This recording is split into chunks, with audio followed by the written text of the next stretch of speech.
अर्की में हुई भीषण अग्निकांड के बाद लोक निर्माण एवं शहरी विकास मंत्री विक्रमादित्य सिंह ने घटनास्थल का दौरा कर हालात का जायजा लिया। इस दौरान उन्होंने प्रभावित परिवारों, स्थानीय व्यापारियों और प्रशासनिक अधिकारियों से मुलाकात कर राहत एवं पुनर्वास कार्य की जानकारी ली।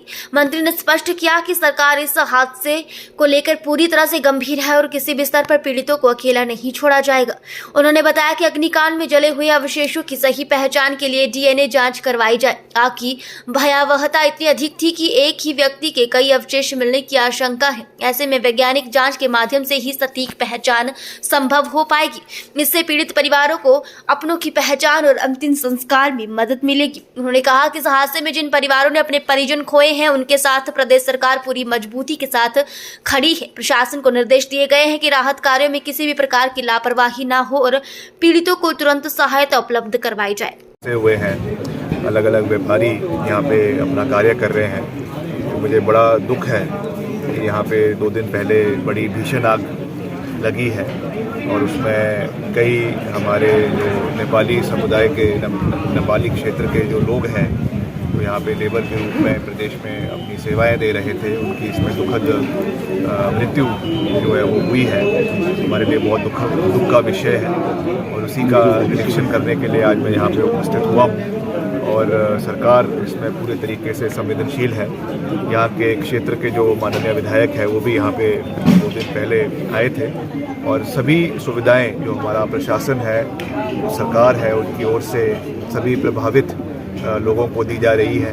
सबसे पहले तो दुख इस बात का है कि बहुत सारी जानें इसमें गई हैं और पूरा परिवार ख़त्म हो गया है। एक ही उसमें बच्चा उसमें रह गया है, तो उनको भी हम पूरा समर्थन और सहयोग उस बच्चे का करेंगे आगे शिक्षा के लिए।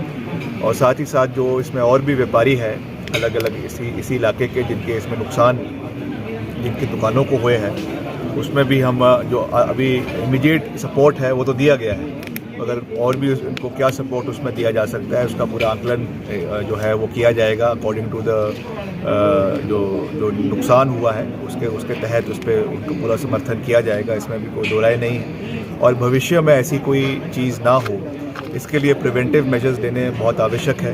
तो ये क्योंकि वैसे भी बड़ा पुराना बाज़ार है, प्राचीन बाज़ार है और बहुत सी जो यहाँ पे दुकानें हैं लकड़ी की बनी हुई है, पुरानी दुकानें हैं, तो इसलिए यहाँ पे जो है एक मोटा हॉस पाइप होना बहुत आवश्यक है, फायर हाइड्रेंट्स होने बहुत आवश्यक है।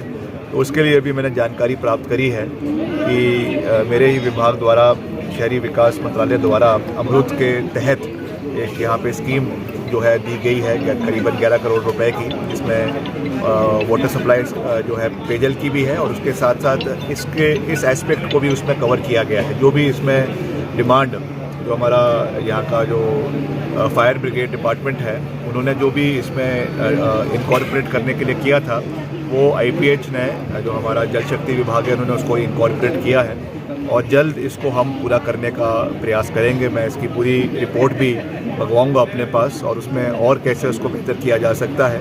और ये केवल यहीं का ही विषय नहीं है, ये लगातार ऐसी आग प्रदेश के विभिन्न क्षेत्रों में लग रही है। अभी कुछ ही दिन पहले जो हमारा एक और ऐतिहासिक जुनगा का क्षेत्र है, तो मेरा तो नानका भी है, वहाँ पे जो वहाँ का ऐतिहासिक महल है, उसके भी एक उसमें जो है भीषण आग लगी। तो वहाँ पे टैंकर समय में पहुँच गए, उसको बुझा लिया गया, वरना बहुत बड़ा नुकसान हो जाता। उसके कुछ दिन पहले बंजार में इस तरीके का हादसा हुआ, उसके पहले बंजार के ही दूसरे क्षेत्र में ऐसा हादसा हुआ, रोडों में ऐसा हादसा हुआ, खास करके जहाँ पे पुराने मकान हैं, लकड़ी के मकान हैं और उसमें खास करके जहाँ पे घासड़ियाँ भी जगह जगह पे लोग रखते हैं। अभी तो क्योंकि बरसातें भी नहीं हो रही है, उसकी वजह से सारा में सूखा पड़ा हुआ है, सूखा घास है, उसकी वजह से भी कहीं ना कहीं छोटी सी एक मिस्टेक की वजह से बहुत बड़ा नुकसान हो जाता है। गांव का गांव पूरा जो है वो जल जाता है। तो ये हमारे लिए चिंता का विषय है। सरकार इसमें संवेदनशील है। हमने यहाँ पे बंजार में जब ये हुआ तो पूरा उसको डिजास्टर एक्ट के अंदर लिया और सभी